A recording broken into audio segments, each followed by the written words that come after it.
समाजवादी पार्टीचे आमदार अबू आझमी यांनी मुख्यमंत्र्यांची भेट घेतली आहे। बकरी ईदच्या पार्श्वभूमीवर त्यांनी फडणवीस यांची भेट घेतली आहे। बकरी ईदसाठीच्या केलेल्या मागण्या मुख्यमंत्र्यांनी मान्य केल्याचं यावेळेला अबू आझमी म्हणाले। तसंच भाजपचे काही नेते दोन समाजात तेढ निर्माण करत असल्याचं अबू आझमी म्हणाले। तसंच ज्या सोसायटीने परवानगी दिली त्या सोसायटीत बकरे कापले जाणार असल्याचं त्यांनी म्हटलंय। तर आमचं सरकार गोवंश हत्या होऊ देणार नसल्याचा इशारा महसूल मंत्री चंद्रशेखर बावनकुळे यांनी दिलाय।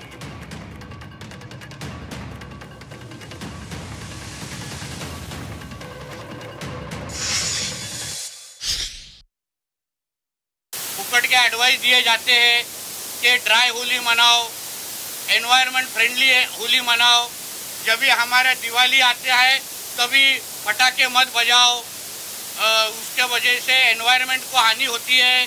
अभी वही सब जो कोई फुकट के जो ये एडवाइस देने वाले अभी बकरी ईद के टाइम क्यों बोलते नहीं कि एनवायरनमेंट फ्रेंडली बकरी ईद करो, वर्चुअल बकरी काटो, क्यों नहीं बोलते ऐसे? क्यों नहीं पूरा मुस्लिम समाज साथ में आके ऐसा सोचता है कि चलो हमारे इस त्योहार के वजह से इतने सब बकरियों को काटा जाता है, चलो हम एनवायरनमेंट फ्रेंडली बकरी बनाते हैं। कहाँ गए वो पशु प्रेमी? संविधान 1400 साल पहले बन चुका है। उस संविधान में एक लफ्ज भी चेंजिंग हम बर्दाश्त नहीं करेंगे। जो संविधान इस्लाम का है उसी के हिसाब से होगी। दुनिया में हर जगह कुर्बानी होती है, यहाँ भी कुर्बानी होगी। ये सेक्युलर देश है।